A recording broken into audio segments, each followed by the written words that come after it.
Hello, my name's Jim Simonson and I'm a professor of EMS at Sinclair. I'm going to guide you through our Sinclair Paramedic Program student clinical orientation process. First thing is to list the different segments that we have on the video. You're watching the first segment, which is the introduction, description of the clinical course structure and the clinical requirements.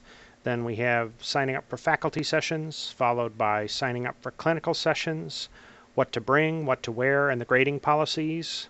Talk a bit about our daily clinical activity logs, or DCALs, where you fill in what you've done for the shift and have your preceptor sign, and how to enter those online.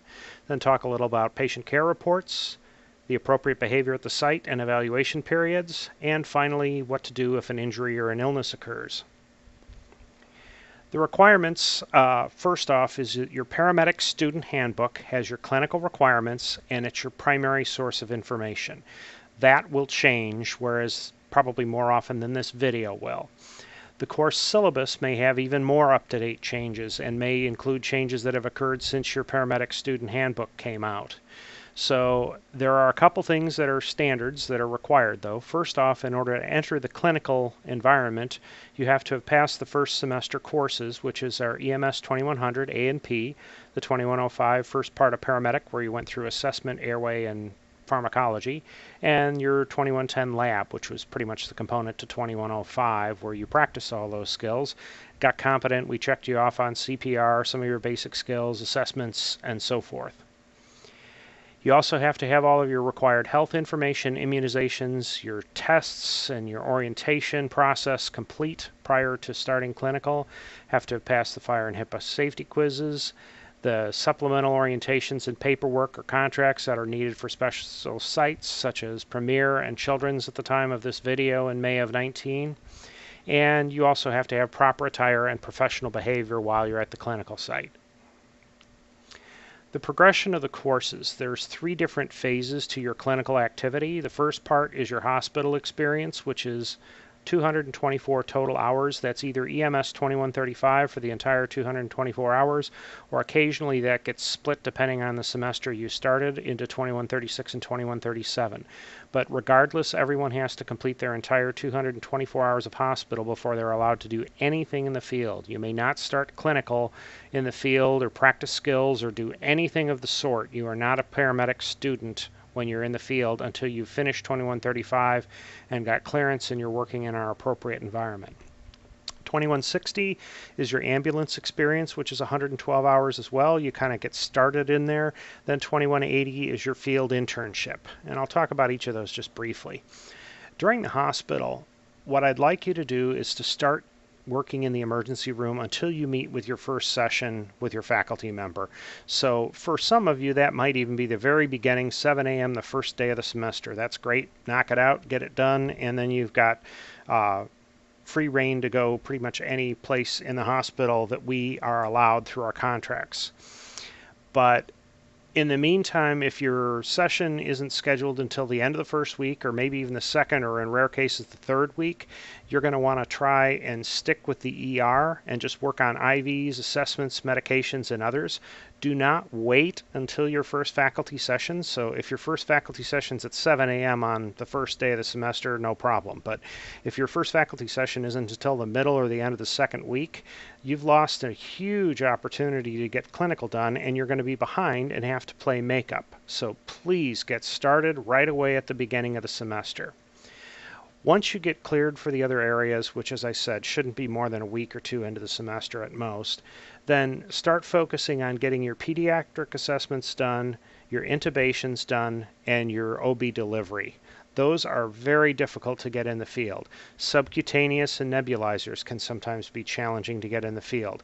But if you need to go and find 2 adult chest pains, that's not going to take too terribly long working on a medic. In the Dayton region, finding an overdose isn't all that difficult. However, if you're looking to try and find a toddler that has cardiac problems, that's going to take a very, very long time. Or kids of a specific age category, it can take many, many shifts to get to what you need in those cases. So same thing with intubations and finding somebody to deliver. Very few students witness a delivery in the field within their clinical setting. The goal for 2135 would be to knock off everything on the skill side. So all of your IVs, all of your IV med pushes, all of your ventilations, your subcutaneous and IM injections, your ECGs, everything else that you need to get done. Try and get all that stuff done in the hospital. It just makes life a lot simpler when you're out in the field. When you get to the 2160, that's your ambulance experience. You're not able to start any kind of ambulance until you're cleared, until you've checked off and completed and passed your 2135 or 2136, 2137 courses. But once you're cleared and you can start your ambulance time, don't wait till your first faculty session to start. Sometimes the field times take a little bit longer. They're all done at Dayton Fire Department with extremely rare exceptions. And it's a situation where scheduling can be a little challenging because there's limited days that we have available. The hospitals are open quite a bit more flexibly. The key items to work on here is to get your comfort with skills in the field, start getting used to starting an IV in the back of an ambulance and kind of cramped quarters with people all crawling around and walking around you. Work toward your leadership a little bit and your diagnosis skills, but essentially just start getting involved in the process. Watch what the preceptors are doing, but even at the early part of this course, you're probably more than just an EMT observer. You know what's going on. You've been certified as an EMT, so get out and start doing some of the work. Integrate with the crews. Talk with your instructor if you have any questions as to, am I being too aggressive or not aggressive enough? And the early and late sessions that they schedule with you are designed to help with that. At the end of this term, you should have more than half of your ambulance runs done, and you should be pretty much at the halfway mark or a little better than your halfway mark of ALS runs done at the end. Log everything you get. We're going to talk about grading information in a little bit, but the grading information, you're going to get a minimum grade of a C if you do the minimum number of skills. If you do more than the minimums, then you'll have a better chance of getting a B or an A. Finally, at the bottom, if you notice, there's two other segments to your clinical experience, and you can do those at any time. You don't even have to be at one of our clinical sites or while working as an extra person. We've got professional development, which was discussed in your orientation and your lab book, and that's EMS-based training specifically, but 12 hours of that have to be non-911 transport unit hours, so working with a private ambulance. You can schedule that at any point. You can do that even during the breaks between classes if you'd like. It's also okay to start working on your field mentoring subjects at this point. There's 40 different topics. If you have questions on either of those, talk to your clinical instructor or your lecture instructor and they can point you in the right direction. Finally, we get into the last course, which is the EMS 2180 and the field internship. Everything has to be done here during this term with an oriented field preceptor. When we get into signing up for your clinical sessions, I'll show you where you can find your information of who is an actual preceptor and who is not. Actually, when we talk about the daily clinical logs, I'll show that to you on EMS portal. Don't wait until your first faculty session to start. In fact, I would really recommend that you aim to get this done at the halfway point. In that final term, you have lecture only for the first half of the semester.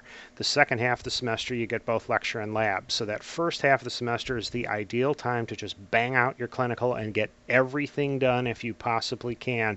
Don't carry that stuff down to the very last minute. Stuff comes up all the time and people have challenges and unable to finish, and you do not want to be waiting on taking the registry and delaying your progress in the career when you've passed the MOF and you're just ready to get done with this whole process. So please get on top of the forms, get started immediately and get going. Have to have all your leadership runs done. Everything has to be complete. Your professional development has to be done, including the non-911 transport, and your field mentoring subjects all need to be done. All right, move on to section 2. We're going to talk about signing up for your faculty sessions. So this is done at our clinical scheduling system, which is ems.sinclair.edu. In this case, the EMS is at the beginning. The other departmental site, we have it at the end, and I'll show you how that is in a minute. Go into your system, and it'll come up with an error that your invalid username, but type your my.sinclair credentials in here and log into the system. Come down in the middle here and you'll notice the Pick Clinical section. That's what you're going to select. And then you're going to choose the course that's appropriate to you, whether you're in 2135, 36, 37, 60, or 80. I'm going to choose 2160 just because I know there's a few sessions that are available on here. So when you look at the list, what you will have here is section numbers. The very first part of this, they're almost always going to start with 900. So 900, 901, 902, 903, 904, 905. And each one of those represents a specific faculty. The faculty is going to be your guide throughout the semester, so you can't mix and match on here. You have to choose your sessions with the same faculty. If you're in 2135, you have to pick a first session, second, third, and fourth meeting with the same faculty member. So look through the list. There's nothing wrong with picking instructor 902, 903, 904. Just scroll on down and find a pair that works. So for example here, I'm going to say this Monday 5/27 at 3 p.m. works for me. That's my first session. I'm going to find my second session down here, and I want to stick with those Monday afternoons there, 7/22. That works at 3 p.m. So I'm going to click and choose this session, and once I have my pair, I've got that all set. Or as I said, if you're doing 2135, you'll have to have 4 sessions. So scroll down and look and see if it's got first, second, third, and fourth meetings. You have to have all 4 of them all in the same section. If you mess it up, then we're going to cancel them. You're going to have to start over and pick a different session, and the longer you wait, the less options there are. But once you click Submit, you'll get a confirmation, request has been submitted, and you should be able to go to your my.sinclair email address and see that you've gotten the confirmation that those sessions have been booked on your behalf. If you want to go in and take a look at what you scheduled, you can take a look at the different sessions that you have that are scheduled. Now this is an important tip that you want to be careful with. Your faculty sessions, you can click something here and submit and cancel that session. So for example, let me pick a couple of these sessions here, and I'm going to submit the cancellation. I can cancel those. The problem is for your faculty sessions, it will not let the faculty member know once the course has started. If you're right away, I scheduled and whoops, I scheduled the wrong day, and you need to change it and fix it the same day or the next day, you should be fine. But once you've registered for a specific section, the only way that you can change or cancel your faculty sessions is by contacting your faculty directly. You have to email or text or call or communicate with them directly. You cannot cancel them or change them through this system. If you have questions, talk to your faculty. And if you have other questions, you can talk to your lecture instructor as well, and they can point you in the right direction. This does come in handy because it allows you to see what you scheduled if you forgot. Your My.Sinclair is also a really handy tool because it tells you what section number you were signed up for and so forth. And once you get to scheduling hospital, which is our next part, you can cancel your hospital clinicals or your field clinicals here, but just not your faculty sessions. So for the next segment, we're going to talk about how to sign up for your clinical sessions. These are the ones that you're doing at the hospitals or at the fire departments, and they are separate from your faculty sessions. Your faculty sessions are fixed and non-negotiable. These are quite flexible and quite open. We'll talk about some of the what to do and what not to do. There's 2 different sites involved though, and I'm leaving this link up here for a few seconds so people can find it on the video, but also so that you've got access. www.sinclair.edu/EMS is the departmental page where you can find information of which sites belong to us and what areas can we use, and contact information if they're not computer-based sign-up. For those that are computer-based sign-up, they're indicated on the information on that page, but they are also located at ems.sinclair.edu. So let's talk about these a little bit. First thing is to check our department website for contact information and where the eligible sites are. If we don't have a contract with the hospital that you're looking for, we have a contract with Premier, but there are Premier sites that we do not have clinical agreements with. So, for example, at the moment, at the time of this, we don't have an agreement with Austin Landing. We don't have an agreement with Miami Valley North. We do have an agreement with Miami Valley and Miami Valley South and Atrium. Kettering, there are also sites there that we do and don't have, so make sure that you're confirming that we have an agreement with those sites. If the department is not listed, then you cannot do any clinical there. Even if you've got friends or buddies that are there, it's a major problem because we have to have permission from the site to do so. You have to have confirmation that they have all the paperwork in. If you're wanting to add a site, we're not terribly interested in adding sites unless it provides a massive gain that we do not have something similar.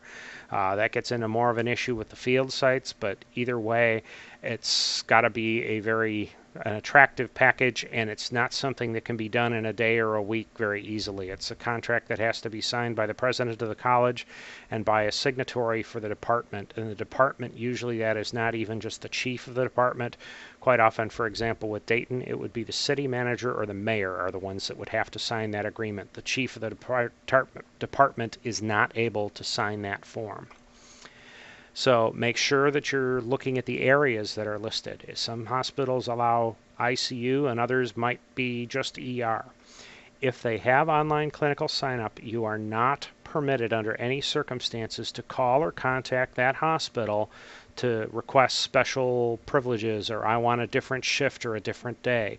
That's part of our agreement with them. They're reserving slots for Sinclair students alone so that you're able to get in there and do your clinical and not have to play phone tag with someone.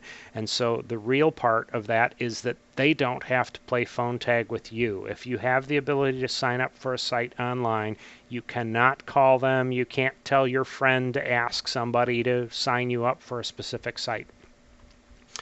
If you're scheduling online, it requires a 72-hour notice typically, and you may not get into an online site on 24 hours notice or 48 hours notice. You have to schedule those in advance. If it's a pinch and I desperately need to get someplace, we do have sites that are not online. Bethesda is an example, Atrium is an example, and there are a number of other places that have non-online scheduling, and you're welcome to call them and ask for something a little different. They are pretty rare to grant a request of I want to go from 12:30 until 2:15. They're not terribly likely to do that, but if it's the day before and they don't have anyone scheduled, sometimes they'll allow you to do a weird shift. Just be polite and respectful when you're asking. If you're calling and asking for anything over the phone, then make sure that you give them information. I've honestly heard playbacks of calls left by students that said, "Hi, I'm a Sinclair student and I want to schedule clinical. Please call me." Click. And there's no phone number. They don't know your name. They don't know what kind of clinical you're wanting to do or anything. So an appropriate way to do this would be to say, "Hi, my name is Jim Simonson. I'm a Sinclair paramedic student. I'm wanting to schedule a shift at the ER. I have next Tuesday, Wednesday, Thursday. That's May 22nd, 23rd, 24th dates. And I'm available anytime either 7 to 3 or 3 to 11. Whatever your schedule is, give them several different options, several different dates, and if you'd like to have 3 or 4 shifts, ask them if they can schedule that for you. As I said, if it's an online system, then you have to schedule them online. If it's a phone system, then you have to schedule by phone, and there are a couple of them that have email addresses. For example, Green right now is one of our anesthesia sites, and you have the opportunity to schedule OR time with them, and you have to send an email to emsclinicalskills@ketteringhealth.org. If you're canceling, you cancel the same way that you scheduled. Cancel as soon as you know you're not available. If you schedule a shift for July 15th and you get platooned and you no longer can do that shift on July 15th, then go ahead and cancel that the day you find out. That could be 2 months in advance. They understand that changes happen, but just signing up and canceling regularly, we've had students in the past that will sign up for 10 shifts a week and then cancel 6 of them. And that's highly unprofessional behavior. It's going to get you a bad reputation with the site. We're going to hear about it, and it can cause some disciplinary action if it gets egregious. So please be careful with canceling too much, scheduling and canceling too much. Now, there's Everyone that's here that's scheduling this is familiar with EMS, so they understand of the platooning. If you get shifted to a different day and you all of a sudden have to cancel everything you did and reschedule, that's a beautiful time to take a look at the emails, and you'll have the email address of that person, or you can let me know or let your clinical instructor know and contact the person and say, hey, I just wanted to tell you I got platooned. I apologize for all these changes. Because every one of those generates an individual email that the the clinical coordinator is going to have to go in and adjust in their calendar. So it is a pain to do a huge number of these changes. Emergencies come up, we understand that. Likewise, if you're showing up for a clinical shift, we'll talk about this more later too, but if you're showing up for a clinical shift late and you show up 5, 10, 15, 20 minutes late every single time, that's just sloppiness, and it looks bad. It's unprofessional behavior. They expect you to be there on time. Likewise, if you're scheduling something and, well, I work until 7, but I'm going to schedule for a shift at 6 a.m. Well, you know you're not going to be able to make that, and that's inappropriate. The clinical sites are the ones that choose what their shifts are. If you don't like their hours, then go to a different clinical site. You cannot contact them or just sign up for shifts and leave early on a regular basis. Emergencies happen. They're very familiar with that. We got a late run, and I needed to do overhaul, or I needed to decontaminate or something after a call, and you got in late an hour. If you're going there every week, they're very familiar with that. That's no problem. But if you're doing it week after week after week and you're constantly running late, they're going to realize that you really didn't want that shift in the first place, and that's eliminating an opportunity for somebody else to get those hours. So professional behavior, no different than if you show up at a site, you wouldn't want them to say, oh, sorry, we have too many students. You're going to have to just sit here for 2 hours and wait to start your shift. That's the equivalent of the level of professionalism on there. A couple quick reminders that go with this. You're only a paramedic student when you're acting as a paramedic student. You cannot perform any paramedic skills except as allowed by the policies that we've set forth. You have to be an extra person at the site where you're working. If you work for an ER and they're able to cut you loose and say, hey, we don't need you to do your regular routine day-to-day opportunity, and they're paying you, we don't mind that they're paying you during that time, but you have to be an extra body. You cannot be part of essential staffing. There's a lot more discussion on that in your clinical handbook or your paramedic student handbook, and feel free to ask your clinical instructors if you have questions on there too. You're not able to do skills for practice in the field. If you do something and you blow an IV, there's some malpractice insurance if you're doing everything appropriately. If you're not, you're on your own. And the state of Ohio does not take kindly to students working outside of scope of practice when they don't have permission to do so. Sinclair is a bit anal retentive as far as picking at this stuff. I'm aware of that. I realize that's a little bit of a gripe of some of our students.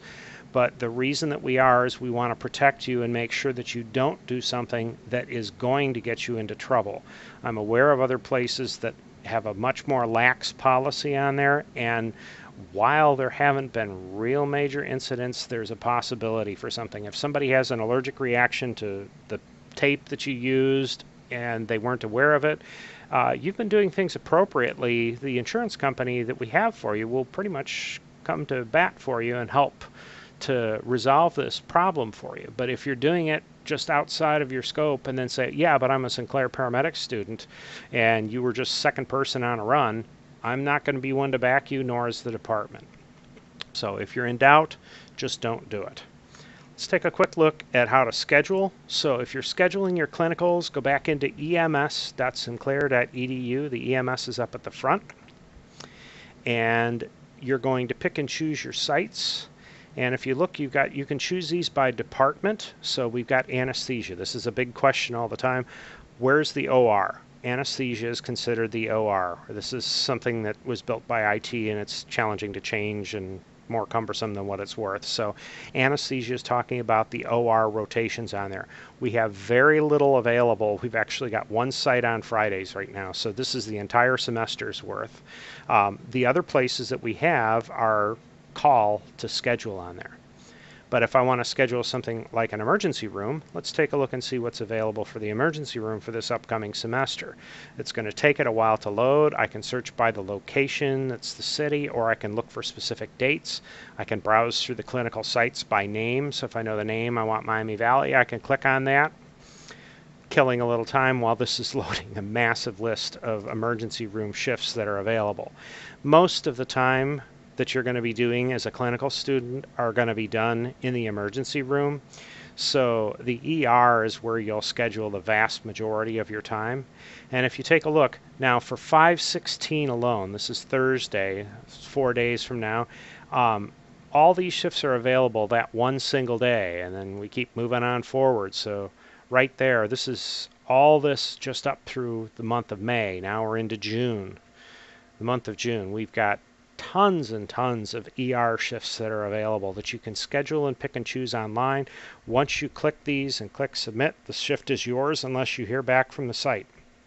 They occasionally have to cancel due to an unusual circumstance. Sometimes they'll have their, for example, with Miami Valley, the care flight nurses will come in, or they might have Wright State coming in and doing internships. Interns are doing a rotation there, and they've just got too many things going on, so they'll have to schedule. In those cases, if they contact you and say, hey, we'll help get you rescheduled, then that's okay. But you shouldn't be contacting them to reschedule, and just be flexible. They understand if you have an emergency that comes up or something that's unusual, you should be equally respectful. But there are large numbers of sites that are available, and you can pick and choose. You can schedule out a pretty healthy amount. Some of the sites don't want you scheduling too many shifts in advance, so you may have to come back. But as you can see, even with a group of 30 students competing for the clinical sites, there's not that much difficulty in finding even the place that you want, as long as you're just a little bit flexible on time. And they do have overnight shifts. Another question that came in recently was, for example, this Thursday, 12 a.m. to 8 a.m. This is talking about Thursday, 12 a.m. to Thursday, 8 a.m. So that would be a Thursday morning shift. This is the beginning of Thursday. So you'd actually drive there on Wednesday night, show up a few minutes before midnight, and then on Thursday you start your shift. The one after that would be the 8 to 4 and then a 4 to midnight. Some of the other hospitals, Miami Valley, for example, does 7 to 3s and 3 to 11, and then they have an 11 to 7, 11p to 7a. This is Thursday night. So this shift here, the Thursday 11 p.m. starts 23 hours later than the Thursday that started at midnight. They are not always going to be in perfect order chronologically on here, so just pay attention to what the times are. The start time is that date, but if you've got a midnight start time, you're talking about the actual date. So the 12:01 is part of the date here. This 11 o'clock, you're actually starting Thursday night, so this goes from Thursday night, the 16th, through 7 a.m. on the 17th, Friday morning.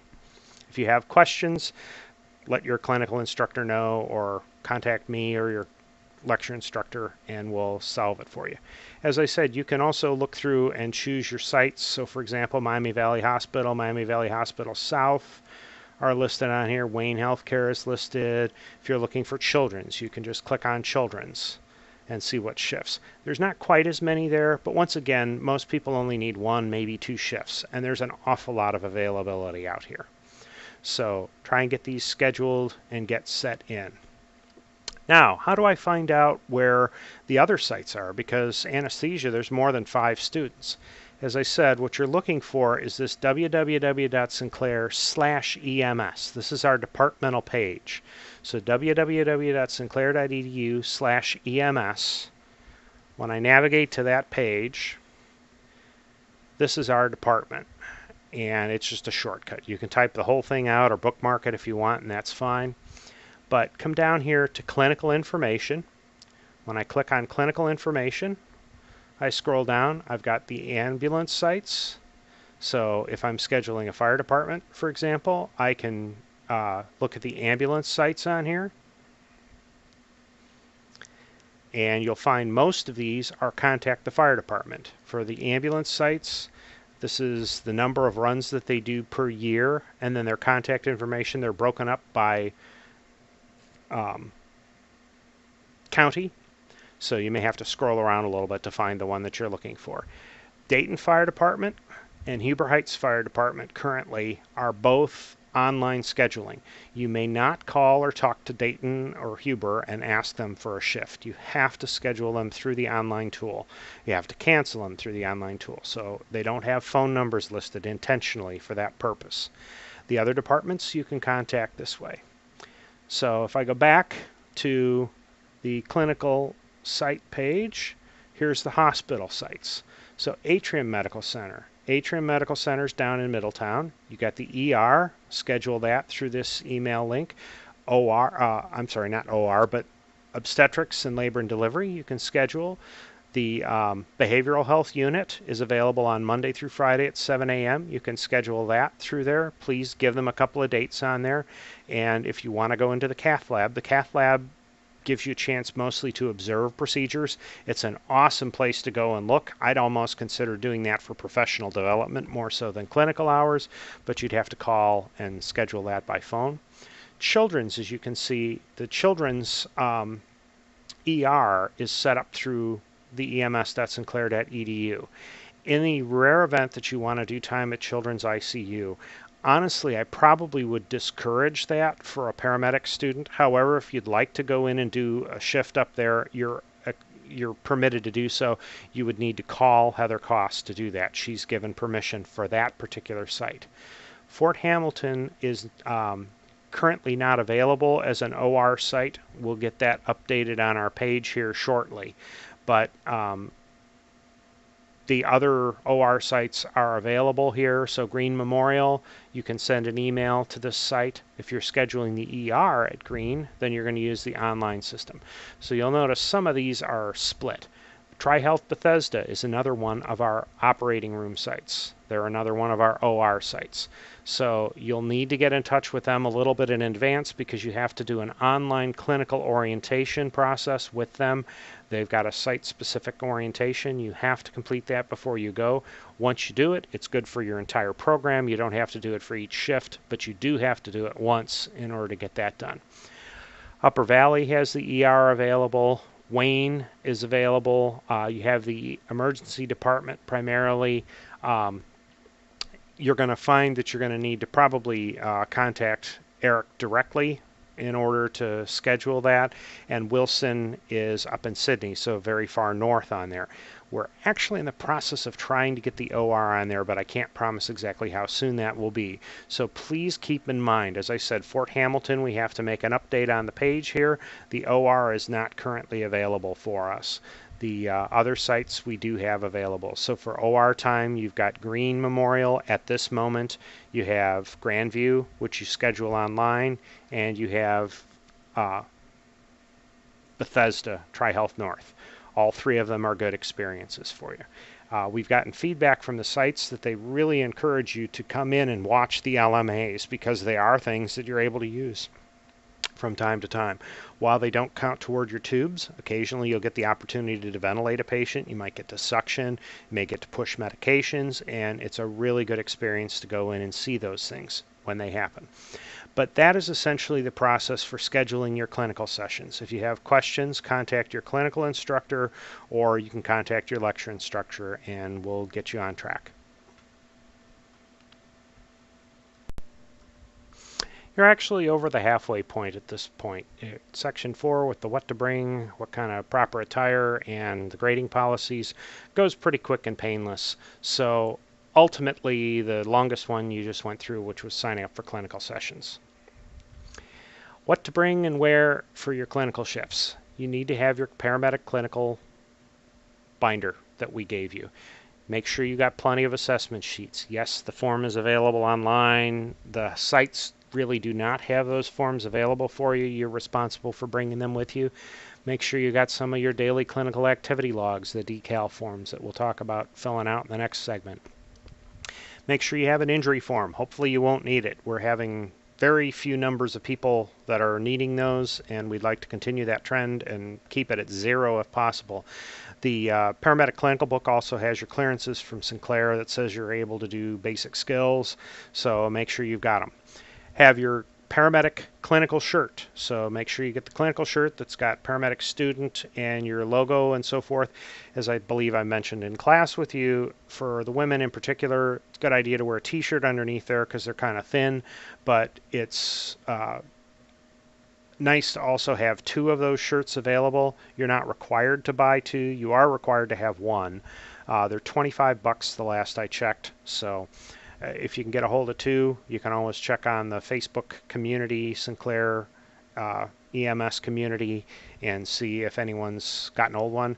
Bring your ID tags with you. Your lanyard is optional, but nice to have it there. Have it hanging around there, and bring a stethoscope with when you're coming into those things. You don't know where those stethoscopes have been. The other hospitals, it's just nice to have your own. You can get a little cheapie out there on eBay for $3 or $4. That's what I recommend that you get. Once you start working at a department and you're making a bunch of money and you want to go out and buy a $100 Littman or $300 digital recording Littman and all these other fancy bells and whistles, go for it. But a little $3 cheapie on eBay is going to be just fine, and you do want to have that with you.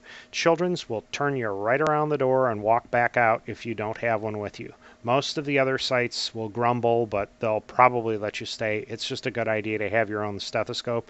Even in the field, in the hospital, or in the ambulance, it's a good idea to have one. Yes, they have them on the medics, but it's a good idea to have that. Bring 2 pens with you. Always a good process. That way you've got a backup in case one gets lost. Sometimes you leave one in a room or it just runs out of ink and you want to have the ability to take notes without having to run out and chase one down. And make sure you come in with a good attitude at all times. When you're at the site, stay busy, my friend.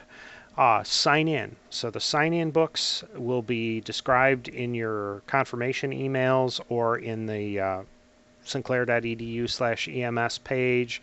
Essentially, they're almost always going to be in the EMS room, so sometimes even if you're at a weird site, you might need to go to the EMS room to sign in. But for anesthesia, quite often they'll be able to sign you in up there and take care of it, or they'll tell you you're okay as long as they can track that you were in the system.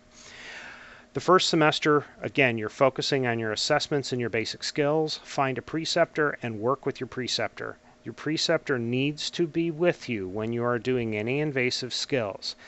And it can be a different preceptor. There are times where your primary preceptor, your nurse, is busy and there's a second or a third one in the same unit that's able to kind of cover for you. That's perfectly fine.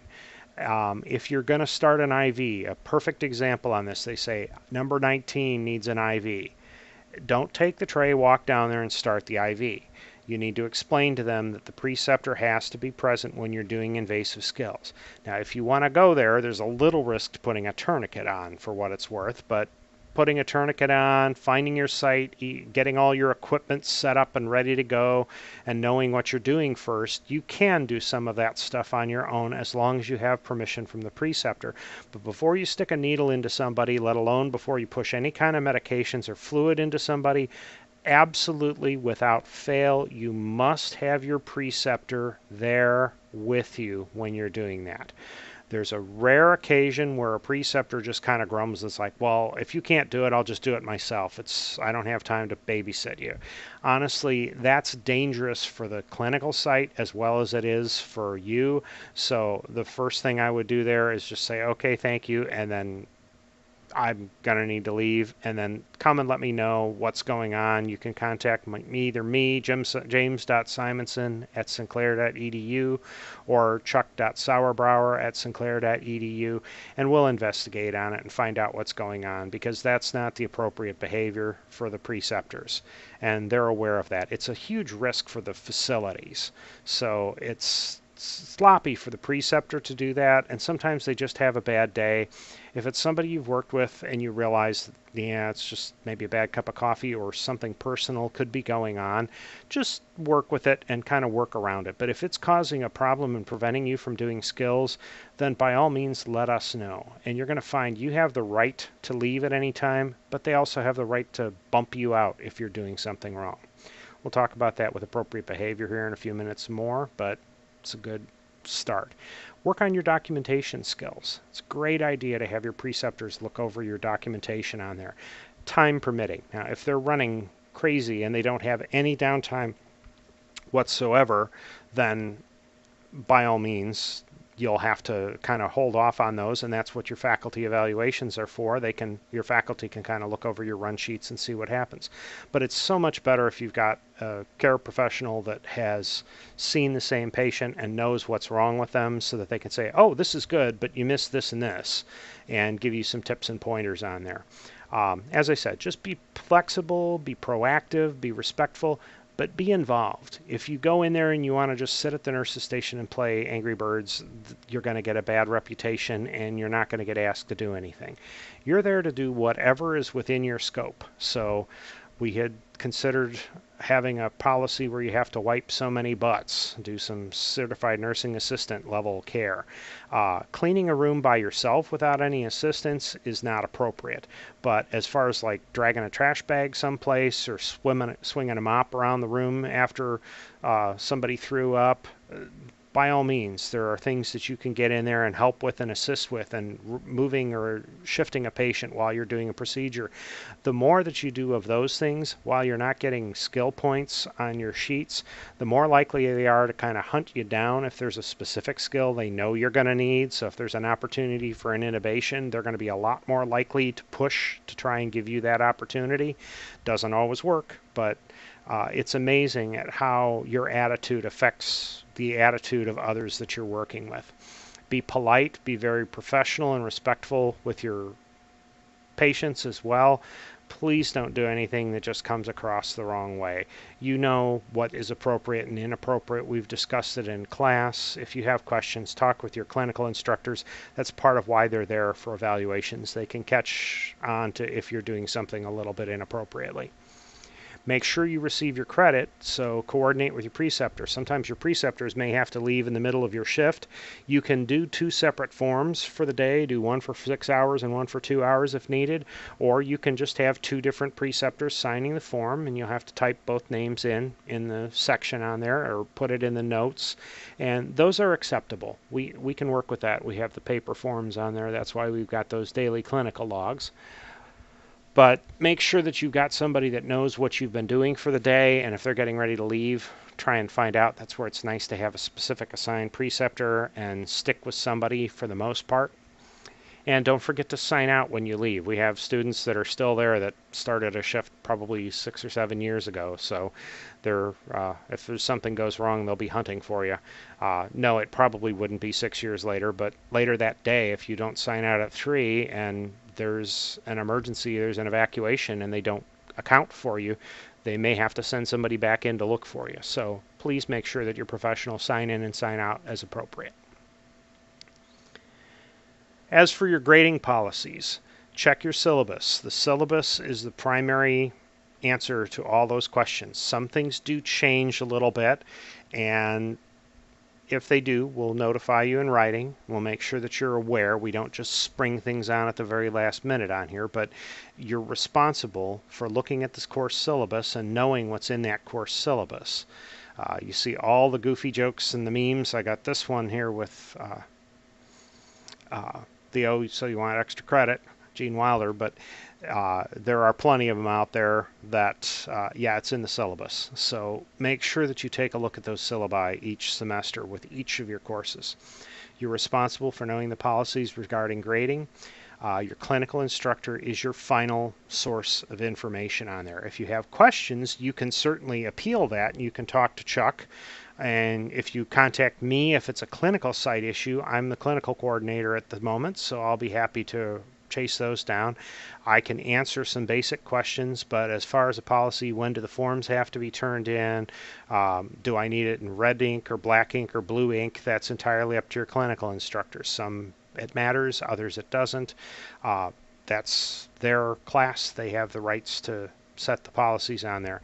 No one's setting policies to make you fail. They're setting policies to make sure that you succeed. Some people are a little bit more lax with the requirements, and when they're a little less stringent with the requirements, what happens is we have more people at the end that aren't quite done, and they need more time, and there is no more time, so they fail a course and have to retake it, and it throws off your entire sequence. It can push you back an entire semester as far as graduating. So make sure that you stay on top of things. I can't tell you enough, schedule your clinical early. Get ahead of the schedule. If you're supposed to do 18 hours a week, do 20 or 24 hours a week for a couple of weeks, and then you've got time. If you get sick for a week, you can even take the whole week off. Or if you've got something else that comes up and you can only do 1 or 2 shifts that week, you won't get way behind. If you wait and say, oh, I can get it all done in the last 4 weeks, mathematically, yes.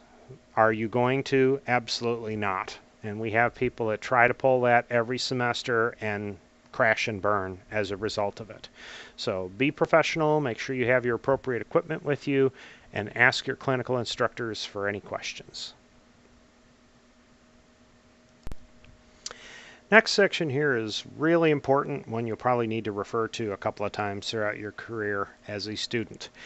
It's on the daily clinical activity logs. So for this, we're going to be using the emsportal.sinclair.edu site. This is where you can go in and check your progress reports, and you do that each semester.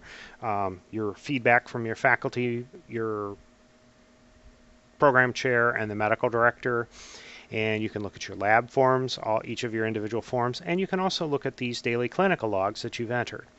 Now, if I've had you in class at some point, I've very likely explained to you with these daily clinical logs, you enter these into the computer, and that provides an ongoing track, and we can kind of monitor your progress that way. That comes in very handy for making sure you're on track to finish properly. The problem is, I have people say, it's like, does that show what I've done? And the answer to that is, I hope so. It seems like a weird answer, but it shows what you have entered into the computer. So if you have your daily clinical logs filled out and you enter things sloppy and you put things in the wrong category, or you put down 11 patient care reports when you only did 1 or 2, for example, then you're going to have incorrect data. If you enter a form and make a mistake and you have to re-enter the form, when there are 2 copies of the same form in there, it's going to double everything up when you do your summaries until that first form's been deleted. So I want to make sure that you're clear that the information that's entered in here needs to be accurate, and I strongly encourage you to go back and double check it. So let's take a look at EMS Portal. I'm sent in as an administrator, so I have a few more things on here than you would. But under the EMS Student Portal, this is emsportal.sinclair.edu. Don't worry about the extra part. This will get you to the right area, and then you can browse through the segments. emsportal.sinclair.edu.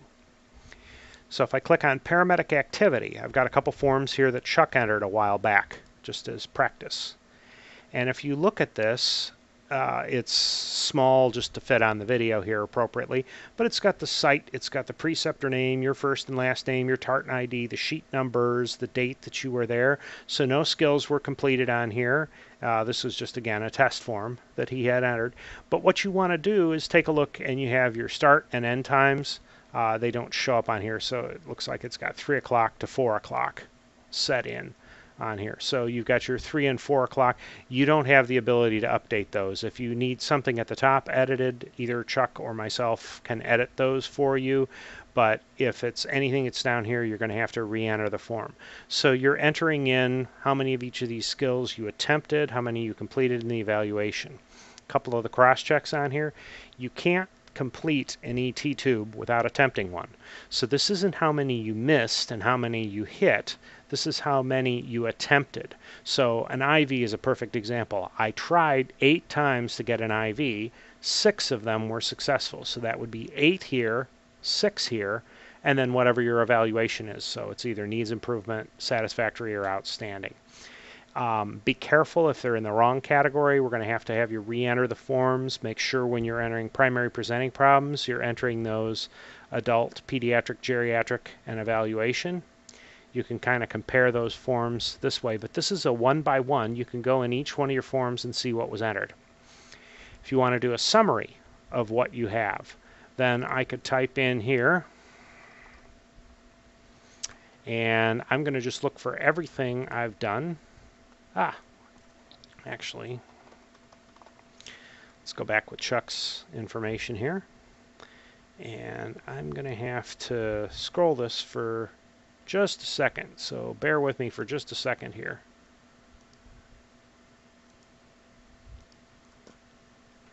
Had to resize in order to get that to fit. It's goofiness of the video.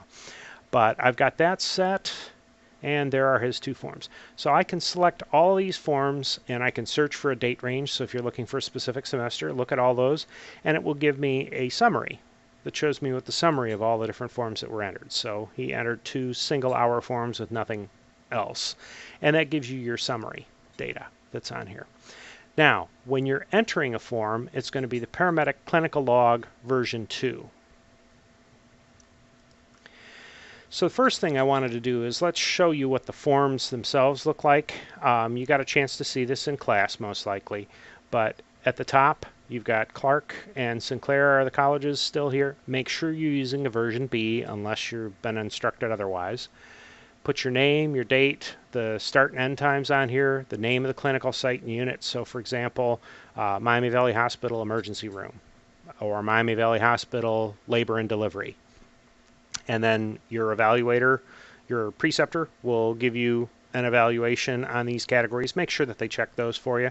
It's just either you're okay or you're not. And we've got the descriptions of what each are. Then as you scroll down here, we've now got our skills information. So this is where you're entering them, and they're designed to match the entry form, so it makes life pretty sweet and simple on here. Airway, number of attempts, number satisfactory or successful, and then your evaluations. You don't need evaluations unless you did the skill, obviously. So if you did 4 IVs and tried 4 and got 4, hopefully you get an outstanding, maybe you get a satisfactory, that's perfectly fine. If you do your 3-lead ECGs here, or if you do your 12-lead ECGs, another important point that people screw up is you can't do a 12-lead without figuring out what the underlying rhythm is, appropriately anyhow. So if you have a 12-lead, you should have a 3-lead as well for that particular patient. And when you come down to your patient assessments, you'll have 1 per patient. They fit into one of these age categories, and only one of these age categories. There's room for the preceptor to leave comments on here, and then your student self-evaluation of the day goes at the bottom. That you'll do at the end of the day. Now, when people are filling these out, they want to go in and start putting the little hash marks, the little check marks, and so forth along here. That isn't a great idea because this gets very, very cumbersome, very kludgy, and difficult to read quickly. So what I recommend is over here on the side, use some of this margin, and some of these will be resized and there'll be a little more margin on the side. Just use some of the space over here. You can have like your attempts outside and your successful inside, and just mark those down so you can do the little hash marks as to how many of the IVs. In some cases on a good shift, you might get 10, 12, 13 IVs, which is great. You won't get that many ET tubes most likely, but you can have quite a few of the IV established on there. So make sure that you mark down your final numbers in here at the end. Then your patient assessments by age category. Everyone will fit into there. And then your patient primary presenting problem. So within this list, and I know I've discussed this in class with the groups, but if you have a headache, well, it's not altered mental status unless it's altered mental status. It's not a stroke unless it's a stroke or a TIA. It's not a trauma unless it was caused by an injury. So if it doesn't fit one of these, well, that's okay. You'll have some patients that have an assessment by age category and they won't fit one of the primary presenting problems. But you cannot have 2 primary presenting problems per patient for a single patient. What if somebody gets shot in the chest? Well, I'm guessing they're going to have chest pain, but it's a trauma, so the trauma is the one that's appropriate. If it's truly right on the fringe, let's say, for example, you have an unconscious diabetic. Well, an unconscious diabetic, hypoglycemia is probably your best bet, and you need a couple of those. But if you've already gotten those and you need an altered mental status, we don't have any problem with you counting it as an altered mental status because both of those are effective. You just cannot count both of them for the same patient. Likewise, a lot of people that have acute coronary syndromes, that they have oddities on their 12-lead and so forth, will have chest pain. So you can use some of these for the category that best fits the description, but 1, it has to be truly viable for that particular condition, and 2, you can only use 1 primary problem per patient. You're going to need to write in the number of patient care reports that you created. Those are the assessment forms. I'll show you those in a second. And then how many female and how many male patients. I'm well aware, and we've discussed this in class, that there are more than 2 categories nowadays, and that's perfectly fine. It's whatever the patient identifies as is fine, and if you're in doubt, or if somebody identifies as fluid gender or non-binary or something of that sort, pick one, whichever one seems most appropriate. But the number of female plus male patients has to identically match the number of patient assessments by age categories.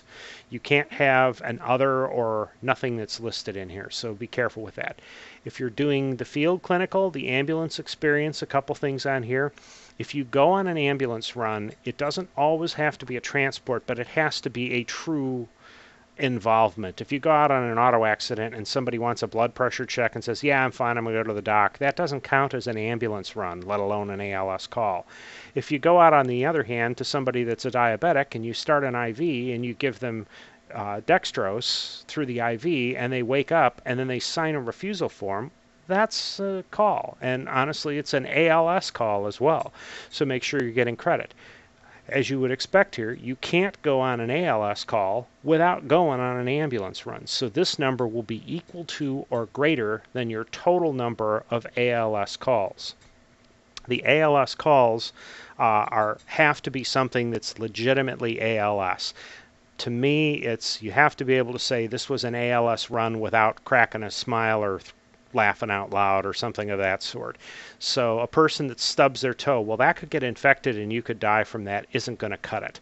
But there are a number of times where somebody will have a crushing headache, and while it's not negligence to not start an IV and not do additional monitoring, it's certainly not negligence to do so. So use some judgment on there. It's between you and your preceptors for the most part, but as long as it falls legitimately under the ALS, put it in there as the ALS calls on there.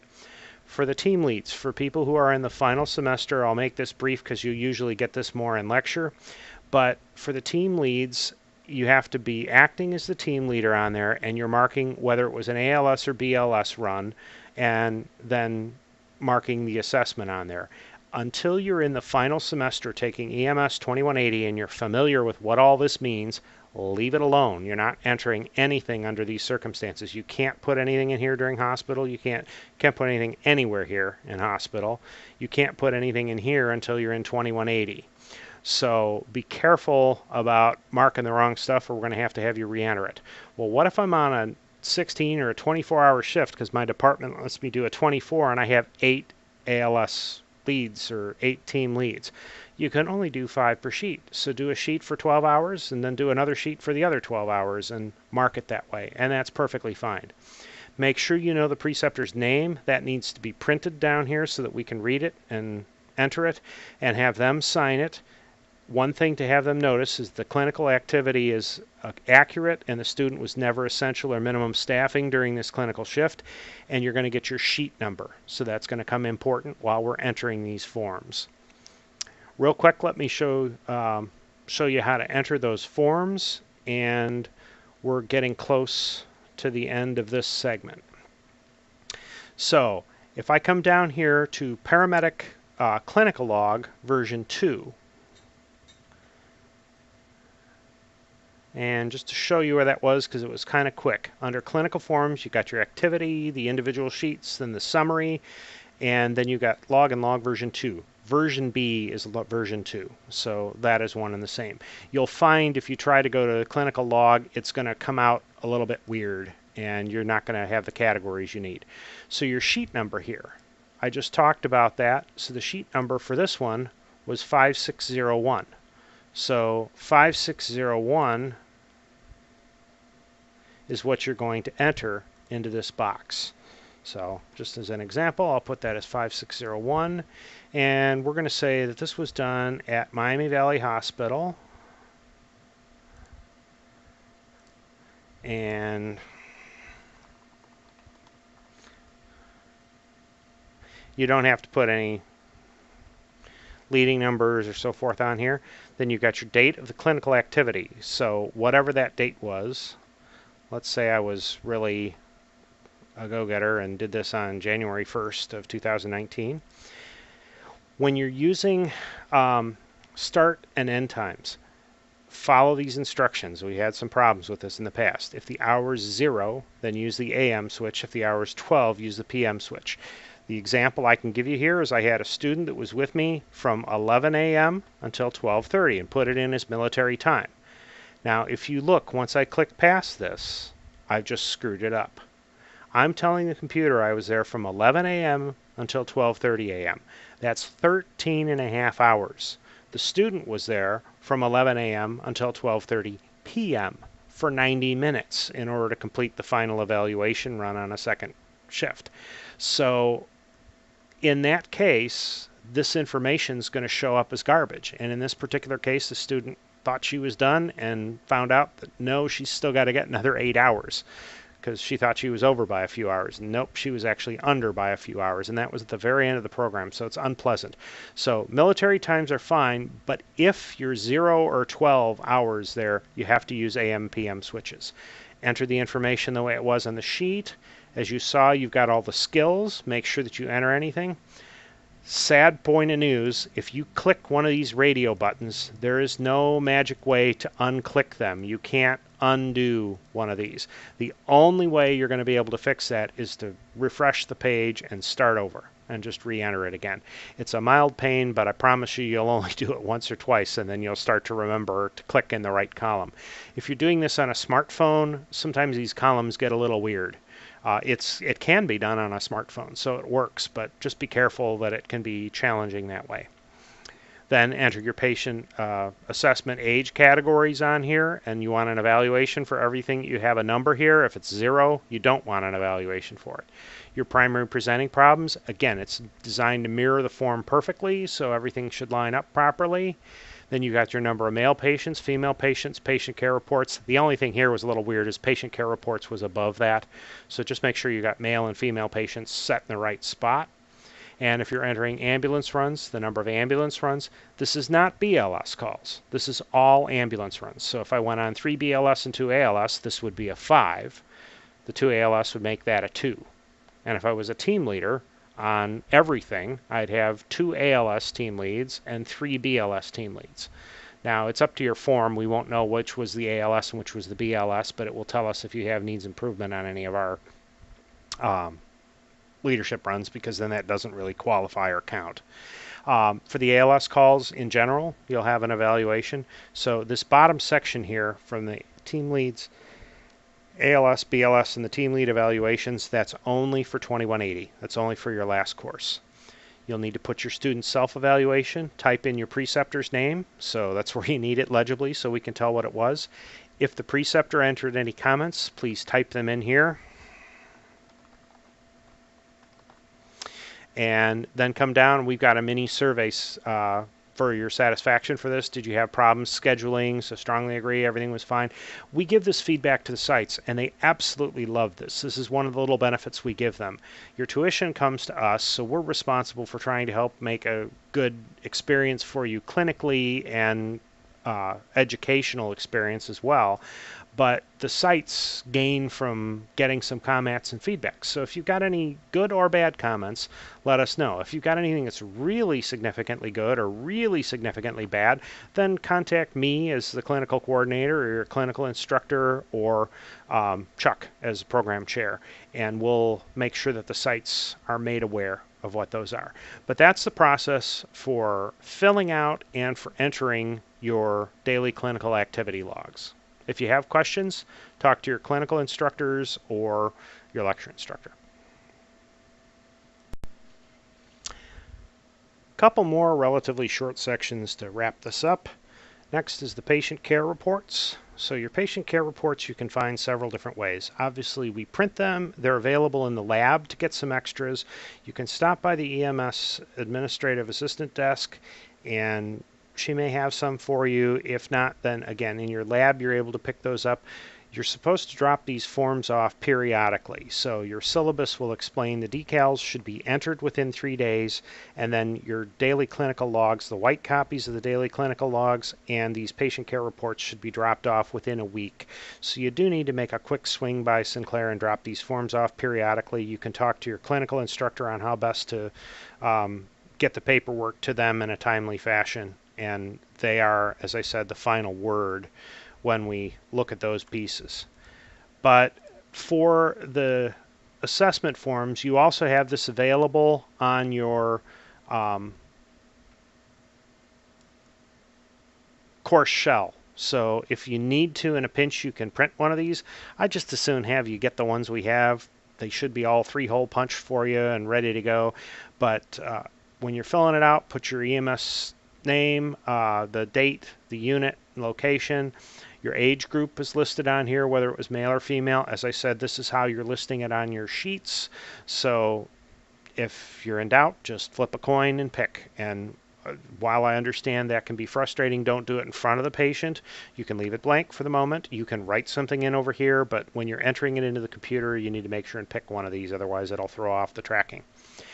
Their primary positioning problem, just put an X or circle it. There can only be one.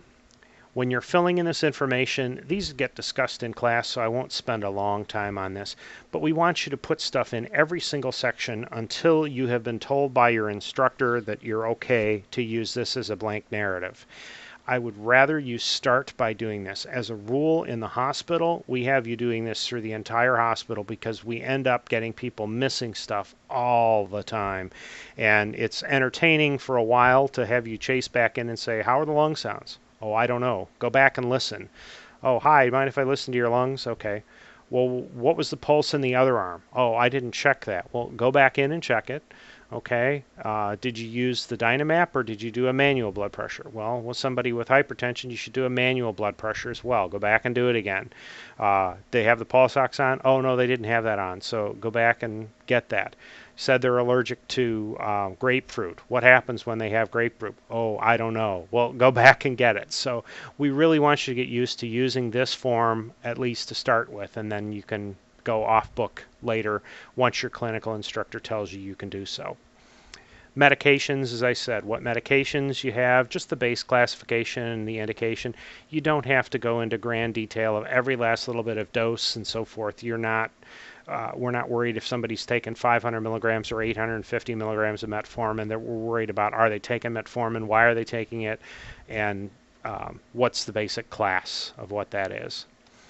For the allergies, it's not just the allergen, what they're allergic to, but what happens. So make sure you're getting that past medical and surgical history. There's not a lot of room.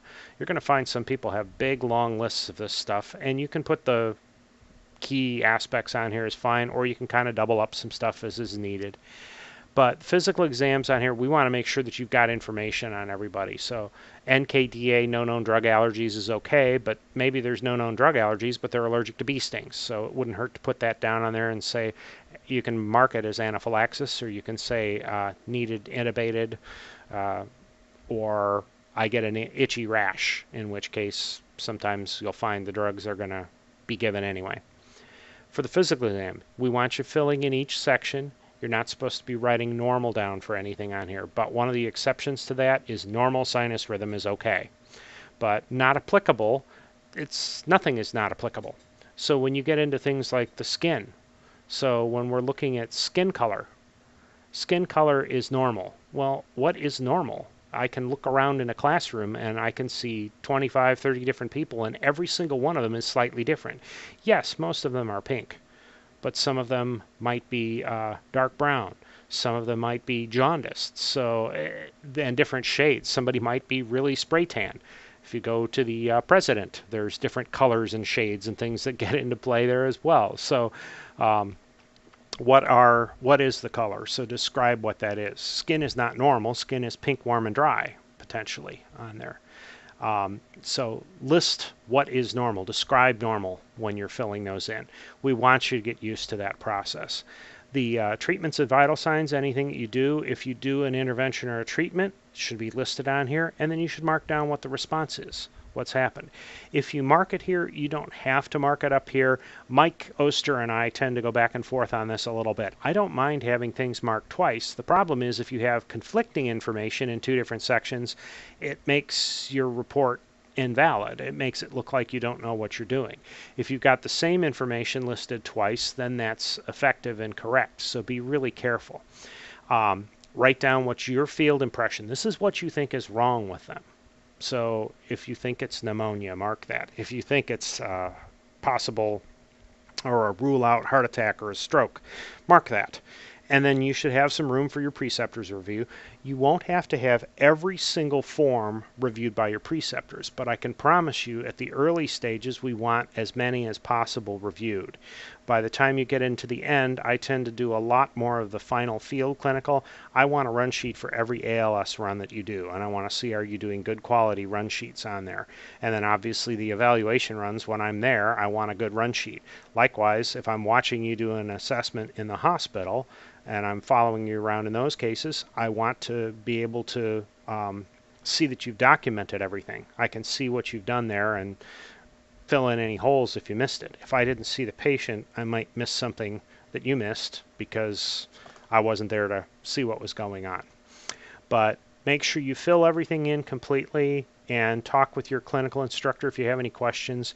Your preceptors, time permitting, it's awesome to have them. The nurses at the hospital and then your paramedic preceptors, have them look over these sheets and see if you're missing anything on there. And you're welcome to look at what they're doing and fill that in. I encourage you deeply, do not wait until the end of the shift to enter these things. That's where people gripe and they say, well, I can do an assessment in 10 minutes. What quality assessment are you doing? For one, a 10-minute assessment isn't terrible. You can actually get the physical part of the assessment done, but then I've got to come back here and document everything. Oh, well, no, I just do that at the end of the day. After you've assessed 20 people, you remember what's going on, and then when you start to write and say, oh, you know, I never found out why they, or what happens when they have that allergic reaction, you can't go back and ask the patient. So the ideal is to fill out a sheet after every patient that you do. I don't mind if you take a notepad, you write down notes on 3 or 4 patients, and then you go back, sit down, and write out your run sheets. And if an IV comes in, by all means, go ahead, start the IV, and then come back and go back to work with your assessments and get the documentation done. But do the documentation in a timely fashion. You should pretty much never go more than 30 minutes after the assessment before you're entering the documentation or writing the documentation out. Just work with your clinical instructors and practice. Get better at each one of these. If you have questions, again, clinical instructor is your primary source. 2 to go. So in the next section, I just want to talk a little bit about what is appropriate behavior in the evaluations, just to give some time for this to mark and find the section later if needed. For appropriate behavior is professionalism. I shouldn't have to explain that in too much detail. Professionalism is how would you want to be treated? How would you want your family members to be treated? How do you expect to be treated? When you're in working at a clinical site. You can't have unprofessional behavior toward the staff and the patients and expect better responses toward you. So a couple different things. I mentioned already, you have to have a preceptor with you whenever you're performing any invasive skills. The first day or two at a site, it's not a bad idea to have a preceptor with you anytime you're in working with a patient. If there's a gender difference between you and the patient, that's always a good idea to have somebody have another person in there with you. So the family is not necessarily going to be your friend or your ally under those circumstances. So if I'm putting an ECG on someone, generally speaking, that's a fairly non-invasive skill. You're putting stickies on, but there are people who have severe allergies to different types of adhesive, and if they have reactions to that, it's nice to have somebody else that was there monitoring and watching what's going on in there. When you're starting IVs, obviously you have to have a preceptor there. As I mentioned earlier, you can get everything ready. You can find your site. Be careful with probing if you've got somebody that's got sensitive skin or bleeding disorders. But tourniquets are a little risky, but not terribly risky. You can find your site, you can get everything ready, and before you stick a needle into somebody, let alone pushing any medications, make sure that you've got another preceptor with you that's there watching you, not just standing at the doorway looking down the hall. So they need to monitor what you're doing with those skills. If you run into problems, let me know, or let Chuck know, or let your clinical instructor or your lecture instructor or your lab instructors know, and we'll investigate. If you have a really uncomfortable situation, you're absolutely within your rights to leave at any point in time. Just say, hey, I had an emergency came up, I'm going to have to leave, thanks, and just walk out. And quite often we can resolve that pretty quick and easily.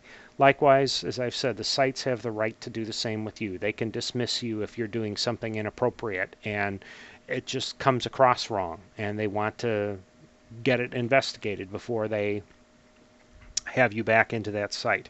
It's most of the time it's a minor misunderstanding. It's very easy to resolve. I can tell you every single site that we have has had the glowing reviews that they are the best place on the planet to go and do your clinical, and every single site that we have on our list has had comments back that, oh, that's not where you want to go. Boy, they were really obnoxious. They didn't let me do anything, and they were mean. And quite often, if you get somebody that's gristly or grumbly at you, you'll find out that your behavior while you were there wasn't quite up to par. That's not always true. Sometimes you can go in and be the most respectful person on the planet and get just a lousy experience. They're people too. Preceptors are family, have families and emergencies and stuff that's going on wrong. Maybe they got a bad cup of coffee. Maybe they had a death in the family. Maybe their puppy or kitty is ill, or their kid is ill, or they're ill, or something else is happening. So give them the benefit of the doubt, work through it, and if it becomes too much, then leave. Couple things as far as appropriate behavior. If you ever feel unsafe or harassed in any form, that's time to leave. In the field settings, occasionally there's TV shows and things that are on. Now, I've mentioned Game of Thrones in the past. Now, there are fire departments where in the evenings they may watch an episode of Game of Thrones. There's one thing about if they're watching an episode of Game of Thrones up in a break room and you're invited to join them but not required to join them, you can sit down in the watch office or something where they're not watching that, and you can avoid it through there. If they're giving you a hard time because you're not watching it, then that's appropriate for you to leave. If there's anything that's making you feel uncomfortable, then just excuse yourself and say, thank you, I need to head out. I just got a message, I need to leave. And the message could be from me that said you should leave because it's an inappropriate thing. If, on the other hand, they're asking you, oh, you have to come in there and watch this, then yes, by all means, that's inappropriate. If you want to, that's okay. There are differences. Now, if there are some places where if they're watching something really wild like that, they may not, the bosses may not be quite as happy about that. So, as I said, if you're in doubt, feel free to contact one of us and let us know, and we'll check into it for you, and we'll kind of talk you through, and we'll find out what's going on, because we want to make this a safe and comfortable experience for you. Another example is if you have a crew that's doing house duties. I've worked at Dayton, so I'm familiar with their process, but it applies to most departments. If they're out there and they're washing the medic, it doesn't hurt to grab a brush and start washing the medic along with them and hosing it off and do everything. They shouldn't be dumping buckets of water and soap and stuff on you or doing silly things like that. They know that, and they usually won't. If you're not an employee of that department and going along with normal things at that department. But they shouldn't be doing anything that's inappropriate. If they tell you to go out and inspect the medic or change the oil or change a tire or change an oxygen cylinder or wash the medic by yourself, time to leave. That's not appropriate behavior for you. Dayton quite often has things where they'll play a game called Three Coin, or they'll throw darts to see who does the dishes. And I can tell you that 99.9% of the time, students are exempt from that. They're not going to have you doing it. They would rather you not doing it in the first place. But if you want to say, hey, I'm part of this, I'll go ahead and throw darts, and especially quite often they'll have two people working on it, and you lose in good nature, you're going to jump in and do that. You'll find other people come and help you. If it's working as a part of a crew, that's appropriate stuff. So helping. It's usually not required, and they don't get mad if you don't, but I can tell you it goes a long way towards your professionalism if you look like you're there to help. Likewise, if a nurse comes up to you and says, hey, well, 26 needs an IV. Come on down, I got to ask him some questions, you can start an IV. It's like, oh no, I've got all 50 of my IVs, or I've got all 40 of my IVs, I don't need any more. Well, you're not an expert at 40. I'll be honest, with IVs, we normally have people over 100. So keep going. And the more skills you get, the more points you get. So you're there to do whatever's available, not just your final skills. Don't just hang out at the nurse's station. Don't ignore preceptors who are trying to help you get skills on there. And treat everybody in a professional manner. Your instructors will catch any major issues when they're there working with you. So just briefly to kind of touch base and talk about the evaluation periods. Every couple of weeks in the hospital, you'll have 4 sessions throughout the hospital. If it's split, you might have 2 in 2136 and 2 in 2137.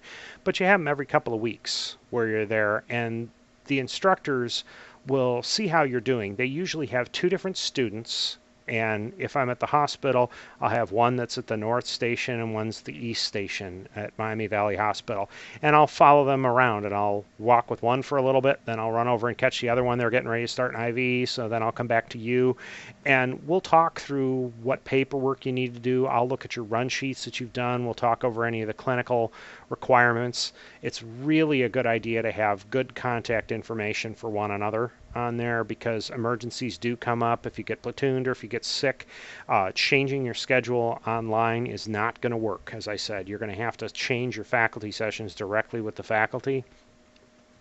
But kind of help talk you through perfecting your techniques and discuss what you've done since the last evaluation. Make sure that you're on track. Make sure everything's ready to go. Those do count in toward your grade as well. So you want to show a professional attitude when you're working in there.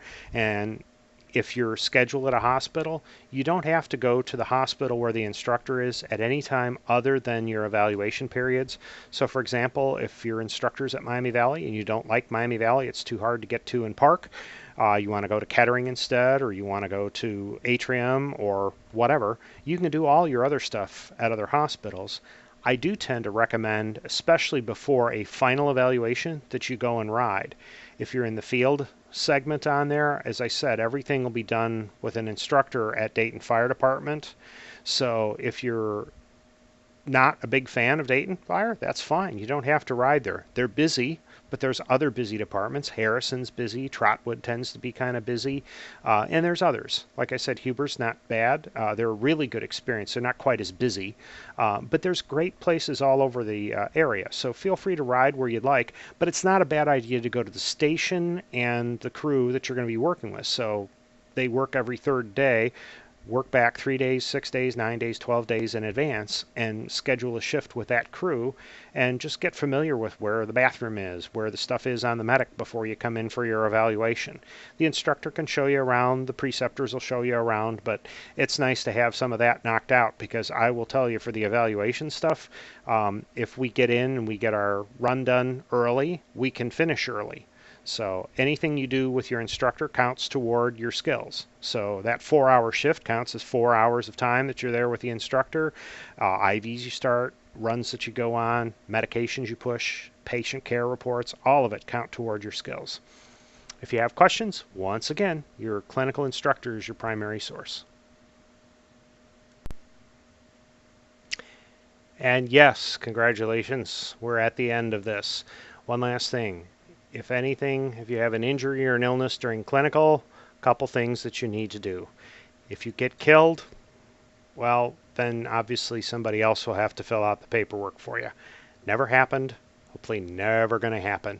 So if you do get injured, if you're conscious and alert, we get somebody that gets a needle stick and says, well, I just wasn't able to fill that out because I couldn't write because I was stuck in the arm, my non-writing arm with that. So fill out paperwork and get everything into us that starts the tracking and process from our end, and we'll get in to try and help make sure that you're taken care of. the first thing that you need to do is notify your preceptor if you're injured or ill. If you start getting sick while you're on a call, let somebody know and they'll pull you aside, and they can usually arrange for a different ride back to a station, or they can take care of you. If there's anything really serious going on, they can manage it. Stop the clinical as soon as it's safe to do so. Now, if they're working on a cardiac arrest and you've got a bad case of gas, you're not going to be the priority, so just kind of step back out of the way, and that's fine. Seek the medical attention as needed. Complete an injury or illness form on there. Now, if you get sick and you choose to go home, you don't really have to fill out all the paperwork on here, but if you get significantly ill, this is something where I start having chest pain and I need to go to the ER, and it may or may not be related directly to the clinical, fill the information out on there. As you have been hit multiple times, you have to carry your own health insurance. We don't carry health insurance for you while you're there. We do have some things that will help in with first testing for exposures, but very, very, very limited. You're responsible for your own health care insurance, and anything that isn't picked up is your responsibility on there. But this is the form that you got one copy of that you just stick in the back of your book and hopefully never see again, and turn it in and pass it off to the next person when you're done. We have very few cases of this. A needle stick is usually the most common thing, but somebody might twist an ankle, and if you're doing clinical over the winter months, it can get dicey, or if there's an auto accident or anything that happens. Those are the examples where it would be. We want you to contact the EMS chair within 72 hours. The preferred number on there is to directly call Chuck's number, which is 937-512-5162, or the alternate number is 937-512-5338. And if you had any exposures, make sure that the infection control officer is notified. When you get to a hospital, if there's a patient that is being transported, if you're on the field, then have them contact their infection control officer. As far as doing information or testing or things of that sort, Concentra is our location that we prefer that you go with. So their locations, there's one up by the airport, there's another one on Troy Street, and then there's one on South End down by Cincinnati Street. So if you have questions or anything that goes on with that, your best source in that case is to get a hold of Chuck and leave a message. If it's weekends, Chuck isn't there at 3 in the morning on a Sunday. I might actually be, but he wouldn't be. So go ahead and leave a message, and we'll get in touch with you the next business day. If it's an emergency, like I said, you can contact Sinclair Police at 937-512-2700. But ultimately, take care of what needs to get taken care of, and you're with a crew or you're at a hospital to begin with. So enjoy the process. Have fun with it. Get a lot of learning done. The more skills you do, the better you'll get. Good luck with it. Let me know if you have any questions.